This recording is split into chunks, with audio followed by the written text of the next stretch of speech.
Class, पिछली video में हमने लेसन नंबर 3 पहाड़ी शैली की 15 क्वेश्चन तक हमने लॉन्ग किए थे। आज हम 16 क्वेश्चन स्टार्ट कर रहे हैं।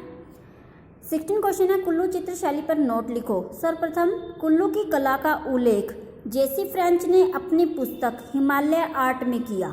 कि जेसी फ्रेंच ने सबसे पहले कुल्लू कला का उल्लेख अपनी पुस्तक हिमालय आर्ट में किया। कुल्लू में बसोली शैली शीघ्र पहुंच गई, कि सबसे बसोली शैली जो थी वो बहुत जल्दी पहुंच गई, परंतु स्थानीय प्रभाव के कारण अपनी निजी विशेषताएं लेकर कालांतर में प्रस्फुटित हुई। परंतु स्थानीय प्रभाव लेकर, यानी जिस स्थान पर वह थी उसका प्रभाव लेकर वो निजी विशेषताओं के साथ वहाँ पर प्रचलित हुई। कुल्लू शैली के अनेक चित्र पंजाब संग्रहालय पटियाला में सुरक्षित हैं। संभवतः राजा मानसिंह के राज्यकाल में बसोली से चित्रकार कुल्लू आकर बसे, यानी कि वो वहाँ पर आकर बस गए।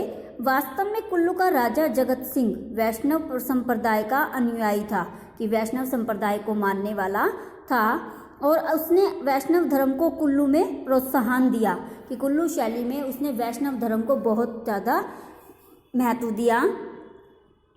उसके पश्चात राजा जयसिंह और राजा डेढ़ी सिंह के समय में यह शैली सुचारू रूप से चलती रही। 1750 ईस्वी से 1760 ईस्वी के बीच जबकि समस्त पहाड़ी राजाओं ने कांगड़ा शैली अपना ली थी, तो भी कुल्लू में बसोली शैली उसी प्रकार चलती रही। कि जब ये कह रहे हैं कि 1750 से 1760 ईस्वी के बीच जबकि समस्त पहाड़ी राज्यों ने कांगड़ा शैली अपना ली थी, तो भी कुल्लू में बसोली शैली उसी प्रकार से चलती रही। राजा प्रीतम सिंह के समय में ही कांगड़ा का कुल्लू में प्रवेश हुआ। कुल्लू की राजधानी सुल्तानपुर ने अपने महल में राजा प्रीतम सिंह के भित्ति चित्र बनाए, जिसमें रामायण आदि विषयों पर चित्र बनाए गए। इस महल में राजा प्रीतम सिंह के पुत्र युवराज विक्रम सिंह का भी व्यक्ति चित्र बनाया गया। ललित कला अकादमी में इस महल में भित्ति चित्रों की प्रतिलिपियां तैयार की गई। कुल्लू का जो प्राचीन नाम था वह था कुलाटा। इस शैली का प्रारंभ, यहाँ पर प्रारंभ गलत लिखा हुआ है, आप इसे ठीक कर लीजिएगा, 1750 ईस्वी के लगभग हुआ।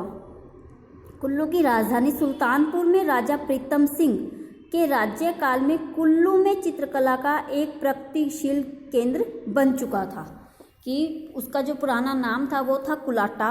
इस शैली का जो प्रारंभ हुआ वो 1750 के लगभग हुआ, यानी उसके आसपास हुआ। कुल्लू की राजधानी सुल्तानपुर में राजा प्रीतम सिंह के राज्यकाल में कुल्लू में चित्रकला का एक प्रगतिशील केंद्र बन चुका था और अनेक पहाड़ी राज्यों के चित्रकार इस समय में कुल्लू पहुंचे। इन चित्रकारों ने कुल्लू में लघु चित्र बनाए और सुल्तानपुर के महल में चित्रकारी का कार्य भी किया। इस चित्र शैली के प्रमुख चित्रकारों में सजनू और भगवान का नाम प्रमुख है। कि इस चित्र शैली में प्रमुख जो चित्रकार थे सजनू और भगवान, इनका नाम प्रमुख है। हमीरहट्ट चित्रावली और त्रिपुर सुंदरनी देवी का चित्रण भी सजनू नामक चित्रकार ने ही किया था। युवराज विक्रम सिंह की मुखाकृति, यानी मुख का चित्र, राधा के पैर में मेहंदी लगाते हुए कृष्ण आदि चित्र भगवान नामक चित्रकार द्वारा चित्रित किए गए।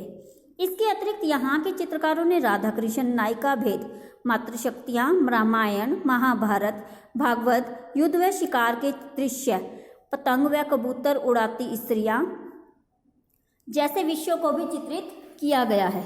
यथार्थ में कुल्लू चित्रों का प्राण यहाँ की लोक कला परंपरा रही, जिसके आधार पर यह शैली अपना अस्तित्व बना सकी। कि यथार्थ में, रियलिटी में कुल्लू चित्रों का प्राण यहाँ की लोक कला, यहाँ की जो लोक कला थी वो कुल्लू चित्रों की प्राण थी और इसी के कारण वह प्रगति को प्राप्त हुई। उसके बाद हमारा क्वेश्चन नंबर आ जाता है 17, कुल्लू चित्र शैली की विषय वस्तु व विशेषताएं। कि उसमें कौन कौन सी विषय वस्तु थी, किस विषय को लेकर चित्र किए गए और उसमें क्या क्या विशेषताएं थी। कुल्लू चित्र शैली के चित्रों का विषय अन्य पहाड़ी चित्र शैलियों के समान ही है। इस शैली में विषयों का वर्णन निम्नलिखित है। सबसे पहले आता है हमारा धार्मिक ग्रंथों पर आधारित चित्र। कुल्लू शैली में रामायण, महाभारत, भागवत पुराण आदि धार्मिक ग्रंथों पर आधारित चित्रों का चित्रण हुआ है। इनमें राम सीता विवाह और रुक्मणी हरण के दृश्य दर्शनीय हैं, जो कि स्पष्ट रूप से दिखाए गए हैं। भित्ति चित्र, इस शैली में भित्ति चित्रों का चित्रण काफ़ी मात्रा में हुआ है। भित्ति चित्र यानी जो दीवार पर बनाए जाते हैं। राजा प्रीतम सिंह और उसके पुत्र युवराज विक्रम सिंह ने बहुत से भित्ति चित्रों का निर्माण करवाया था। शीश महल के बरामदे की दीवार पर बना त्रिपुर सुंदरनी देवी का चित्र बहुत ही सुंदर है। लघु चित्र, कुल्लू शैली में भगवान नामक चित्रकार ने मधुमालती व भगवान पुराण पर आधारित और सज्जनू नामक चित्रकार ने हमीर हट पर आधारित चित्रावली का चित्रण किया है। लघु चित्र यानी बहुत छोटे जो चित्र होते हैं। कुल्लू चित्र शैली के चित्रों की विशेषताएं, वेशभूषा कि उसकी वेशभूषा कैसी थी। कुल्लू शैली में पुरुषों की वेशभूषा में चौबंडी जामा, कसा पजामा, पटका व कुहनेदार साफा पहने हुए दर्शाया गया है। स्त्रियों की वेशभूषा में स्त्रियों को लहंगा, चोली व ओढ़नी पहने हुए चित्रित किया गया है। मानवाकृतियाँ, इस शैली में स्त्रियों के सिर छोटे हैं, पतले और अंडाकार बनाए गए हैं। जो उनके सिर हैं वो बहुत छोटे, पतले और अंडाकार शेप के बनाए गए हैं। स्त्रियों की वक्षस्थली सपाट तथा भारी बनाई गई है। पुरुषों के धड़ सिर की तुलना में बड़े और अत्यधिक हष्ट-पुष्ट है, यानी बहुत ज़्यादा स्वस्थ है। प्राकृतिक चित्रण, प्राकृतिक चित्रण में पेड़ पौधों, फूलों, उद्यानों, तालाबों व पक्षियों का चित्रण किया गया है। हाशियों का प्रयोग, चित्रकारों ने अपने चित्रों में लाल, पीली या मटियाले रंग की पट्टी से हाशिए बनाए हैं, यानी उसकी बाउंड्री को इन 3 रंगों का प्रयोग करके बनाया गया है। उसके बाद आता है हमारा क्वेश्चन नंबर 18, मड्डी चित्रकला शैली पर नोट लिखो। कुल्लू के समीप स्थित मंडी राज्य में 17वीं शताब्दी के चित्र प्राप्त हुए हैं, यानी कि 17वीं शताब्दी में जो चित्र थे वो यहाँ से हमें प्राप्त हुए हैं। जैसे फ्रेंच ने हिमालय आर्ट में मंडी के राजा सिद्धसेन का चित्र प्रकाशित किया है। सिद्धसेन का चित्र बसोली शैली का है। इस चित्र में सिद्धसेन को अधेड़ावस्था में, मतलब कि ना वृद्ध ना जवान, जो बीच वाली अवस्था होती है वो, उसमें भीम का शरीर वाला दर्शाया गया, यानी भीम के जैसे शरीर वाला, जिसमें यह चित्र 1660 ईस्वी के पश्चात ही बना होगा। मंडी में बसोली शैली का प्रभाव शीघ्र आ गया था। कालांतर में राजा ईश्वरी सेन के समय में कांगड़ा शैली का प्रभाव मंडी की चित्रकला पर पड़ा। कि कालांतर में जो उस समय का काल चल रहा था, उस समय ईश्वरी सेन के समय में कांगड़ा शैली का जो प्रभाव था वो मंडी की चित्रकला पर आ गया था। कांगड़ा के चित्रकार सज्जनू, जिसके बारे में पहले बताया जा चुका है, मंडी के राजा ईश्वरी सेन की सेवा में लगभग 1806 से 1810 ईस्वी के बीच में आ गया था। उसने इस राजा की हमीर हट पर आधारित चित्रमाला भेंट की थी। कि उसने क्या किया था, इस राजा को हमीर हट पर आधारित जो चित्रमाला थी वो इसे भेंट की थी, मतलब गिफ्ट में दी थी। मंडी शैली की सचित्र रामायण की एक प्रति राष्ट्रीय संग्रहालय नई दिल्ली में सुरक्षित है, जो कि कपूरगिरी नामक चित्रकार के द्वारा चित्रित की गई है।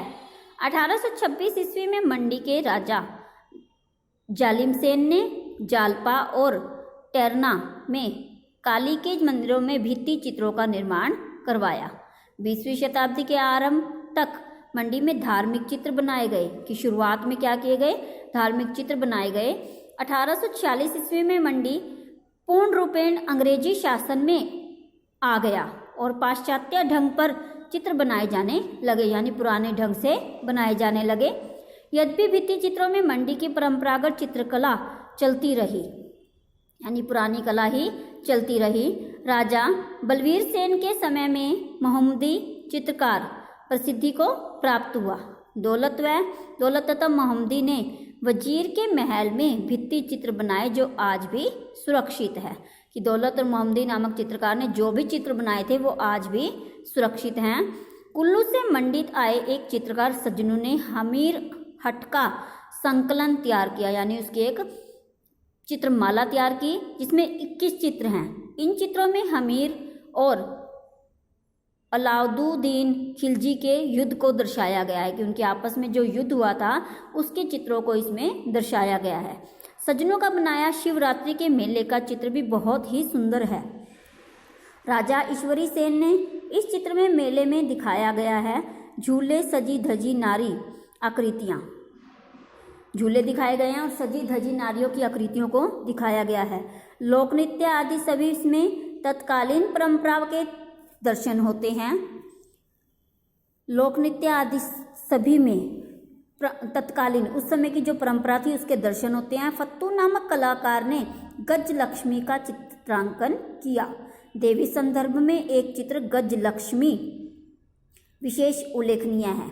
इस चित्र में 4 हाथियों के मध्य कमल पर आसीन लक्ष्मी को चित्रित किया गया है, कि 4 हाथी हैं, उनके बीच में कमल के फूल पर लक्ष्मी को दर्शाया गया है। अग्रभूमि में जल में कमल पुष्प तथा पत्र का सौंदर्य है, कि आगे की जो भूमि है उसमें कमल पुष्प है, कमल के बहुत सारे फूल दिखाए गए हैं। हाथियों के वस्त्रों पर अलंकरण है, यानी सजावटी हैं। चित्रों का संयोजन समविभाजन द्वारा किया गया है। मंडी का राग वैभव का चित्र संगीतात्मक चित्रों की श्रृंखला में एक महत्वपूर्ण चित्र है। इसमें शिव को अपने वाहन नंदी पर बैठे हुए दर्शाया गया है, जिसकी पीठ पर आसन और गले में घंटी वाली मोतियों की माला बनाई गई है। शिव के गले में सर्प, शीश पर चांद, रुद्राक्ष के बाजूबंद, बाएं हाथ में पताका तथा दाएं हाथ में डमरू को चित्रित किया गया है। विद्वान ऐसा मानते हैं कि शिव का यह रूप राग भैरव को सार्थक करता है।